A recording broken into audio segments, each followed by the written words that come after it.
In this video, I'm going to show you how to create a course and how to set up the gradebook so that you are utilizing the progress or making progress, not making progress, and one possibility for standards-based grading.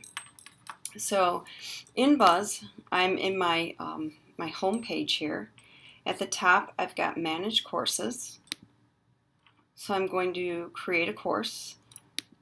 So there's a couple different ways you can do this. If you already have a course with these settings, you can copy that from your domain. So you just say, I know I have one that's called Sample Standards-Based Grading Course Master, and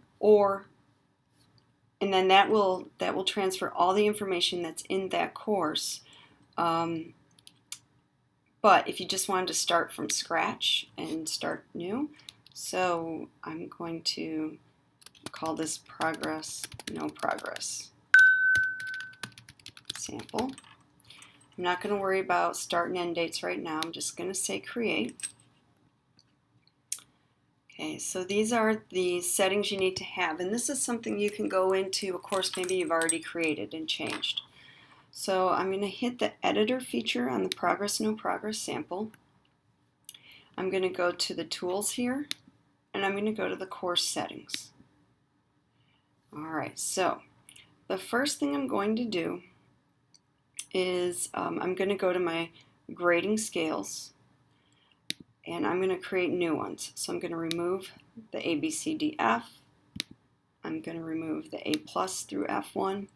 Now it insists that you have at least one grading scale.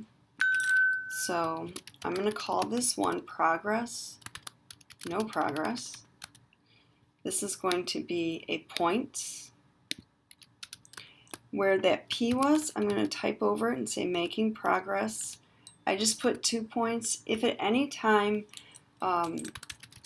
we need to change that to something because I figured out that point is not, using 2 points does not make sense, we'll let you know. Alright, so I'm going to say done. So not making progress is anything lower. I'm going to add one more, and let me fix the spelling on this one. Okay, one more, and I'm going to call it standards-based grading. It's going to be points. All right, here 4 equals 4. Oh, here we go. That was awesome. Okay, standards-based grading. Points. 4 equals 4. 3 equals 3. 2 equals 2. Add a bracket. 1 equals 1. And no evidence is anything lower. So we're not putting in zeros. So I'm going to say done. Okay, so now I have my 2 grade scales. Okay, under grading categories, and I did not show people this the first training because I didn't realize that this was a good way to show, to get your gradebook to show properly. So I'm going to call this one Progress, No Progress, this first grading category, and it's going to be a letter grade. And what this does is this impacts what the learners and the parents see when they open up the gradebook too. So for the individual grades. I'm going to add one more. I'm going to call it standards-based grading. And I'm going to call this also a letter grade. Done. Okay. Under my course grade view, I'm going to change the passing score to 50%. And I'm going to change that to a letter grade. And the only reason I have 50% is because we don't want a 2 to show up as failing. It's still, honestly, I've not figured out what makes some scores turn red and some turn green. Still working on that. Okay, I believe that is it for all of your settings. So gradebook options is a letter grade using the grade scale Progress, No Progress. You're going to have 2 categories, Progress, No Progress, standards-based grading, and 2 grade scales, Progress, No Progress, and standards-based grading. Make sure you hit save. Okay, So now to set up your progress, no progress folders, I'm going to add a folder. I'm going to call this weekly progress.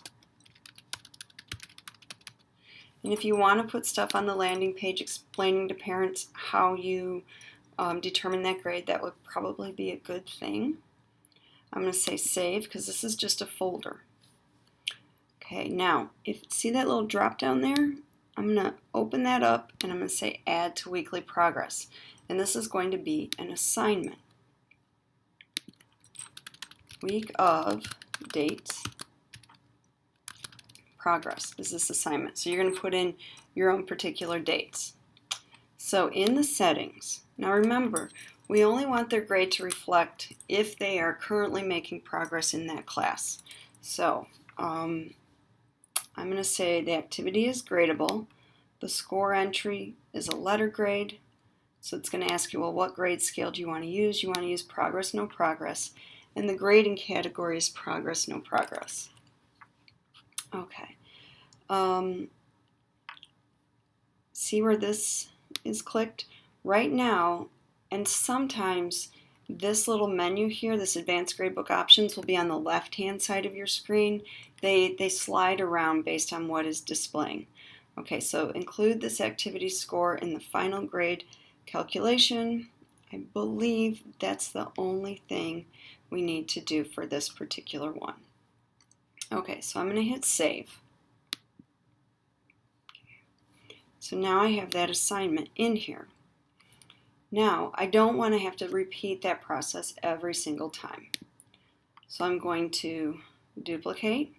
Another good idea is also to copy that to your library. You can also copy an entire folder to your library. So over here in your library, see I've got this right here, week of dates progress.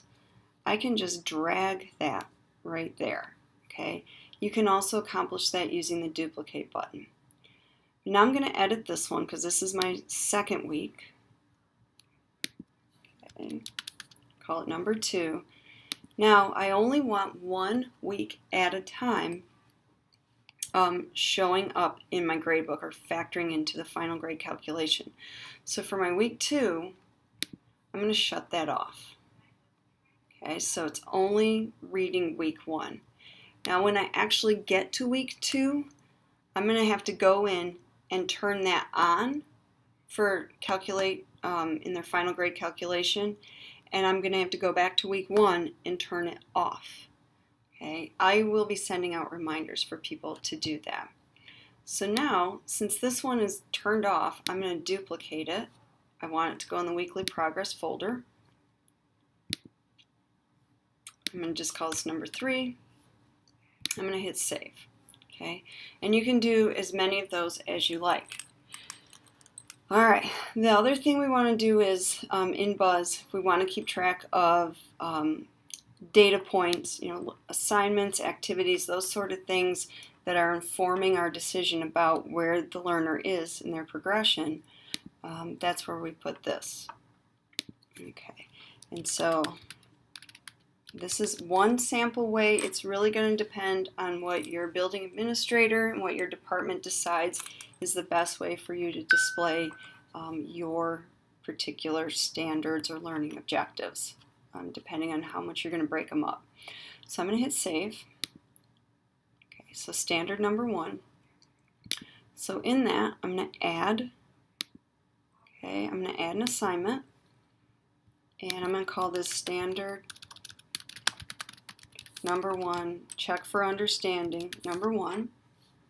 Okay, under settings, all right, so the score entry is a letter grade. I'm going to use the standards-based grading scale, and under grading category, I'm going to say standards-based grading. I'm also going to make sure that this is not calculating into the student's final grade calculation. All right, so this should be all set. I'm going to hit save. Now when I go in there, I can just duplicate it or copy to my library, whatever is easiest for you. So now it's in my library. I can drag into that folder. Now watch, if I drag below the folder, okay, that's not a big deal. I can just pull it up, and as soon as it turns green, I know it's in there. So I'm going to call this number 2. Okay, the settings you don't have to mess with. Okay, you can put lots of information in there. Hopefully this is enough to get you started on creating a course with these settings.